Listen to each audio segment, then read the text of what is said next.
Assalamualaikum warahmatullahi wabarakatuh. Baik anak-anak sekalian, pada pagi hari ini kita akan mempelajari materi ekonomi, yaitu tentang kegiatan ekonomi. Kegiatan ekonomi pada garis besarnya meliputi kegiatan produksi, konsumsi, dan distribusi. Baik anak-anak sekalian, kita bahas satu persatu tentang kegiatan ekonomi tersebut. Yang pertama adalah produksi.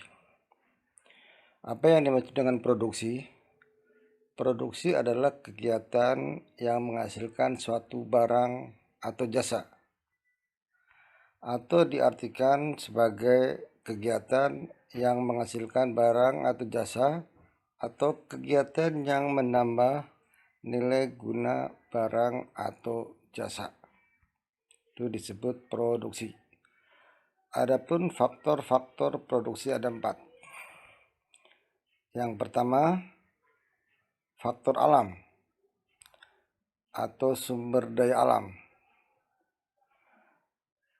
Alam adalah bahan yang ditemukan di alam dan dapat digunakan untuk keberlangsungan hidup manusia. Sebagai faktor produksi, sumber daya alam digunakan sebagai bahan baku.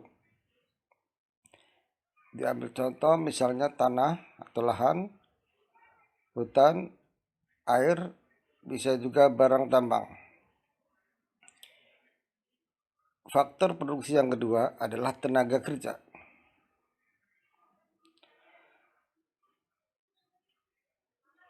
Tanah atau lahan yang dimiliki oleh produsen tentunya tidak bisa mengolah sendiri.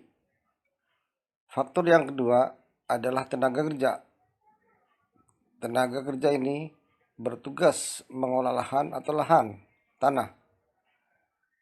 Jadi, produk atau barang yang kita gunakan bisa dihasilkan dengan bantuan tenaga kerja.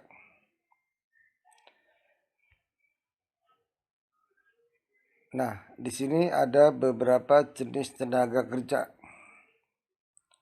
Yang pertama, tenaga kerja terdidik.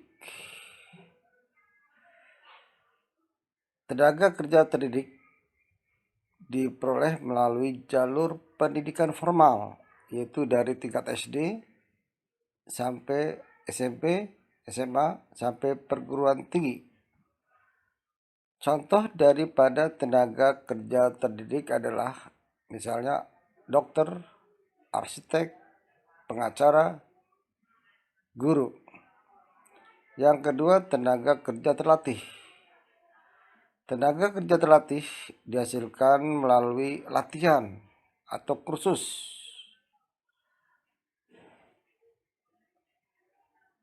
Contohnya di sini adalah montir, tukang cukur rambut, supir, tukang jahit. Pokoknya kegiatan ini melalui latihan terlebih dahulu atau yang disebut sebagai kursus. Nah, jenis tenaga kerja yang ketiga adalah tenaga kerja yang tidak terlatih dan tidak terdidik. Tenaga kerja ini tidak perlu pendidikan formal atau tidak perlu pelatihan. Contohnya misalnya tukang angkut sampah, tukang parkir, tukang angkut barang di pelabuhan. Itu tidak memerlukan pendidikan atau pelatihan. Nah, inilah pembagian tiga jenis tenaga kerja.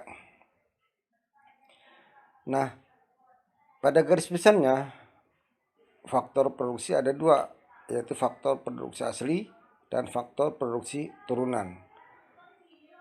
Apa itu faktor produksi asli? Faktor produksi asli adalah faktor alam dan tenaga kerja. Sedangkan faktor produksi turunan, modal, dan kewirausahaan. Baik, kita lanjut pada faktor-faktor produksi yang ketiga. Tadi faktor alam, tenaga kerja. Yang ketiga adalah faktor modal.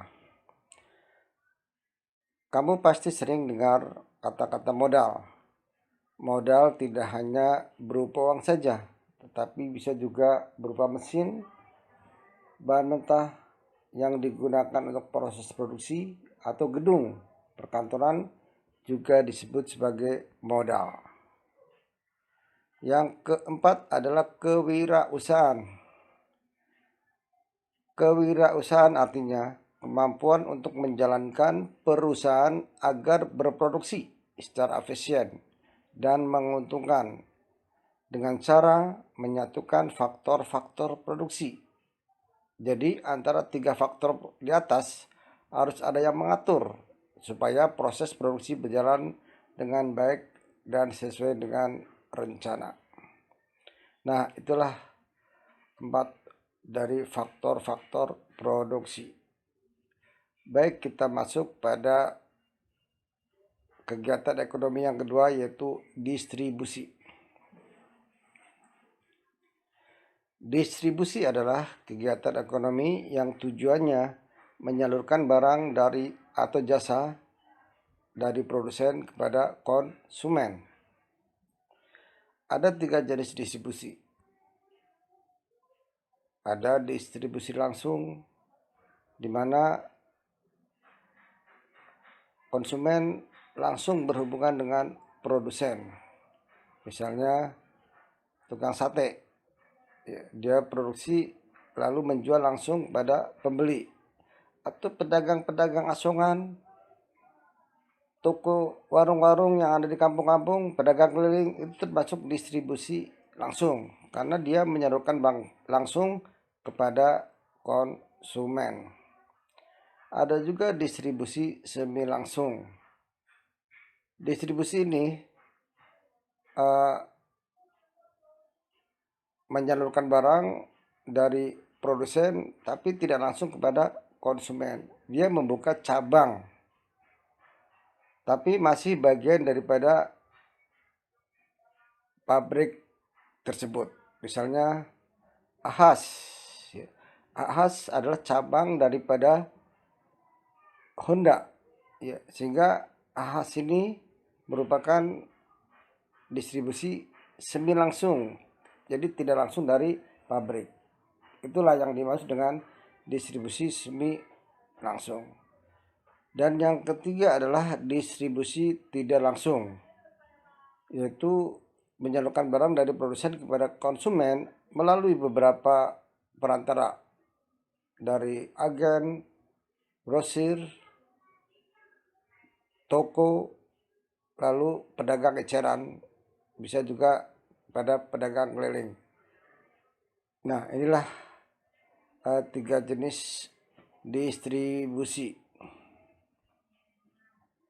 Sedangkan jenis-jenis distributor ada 3. Ada pedagang besar, ada pedagang grosir, ada pedagang eceran di sini. Nah, apa yang dimaksud dengan pedagang besar? Bisa kalian lihat di mana pedagang besar membeli barang dalam jumlah besar dan langsung dari pabrik, lalu menjualnya ke pedagang kecil atau retail. Contoh grosir, ekspor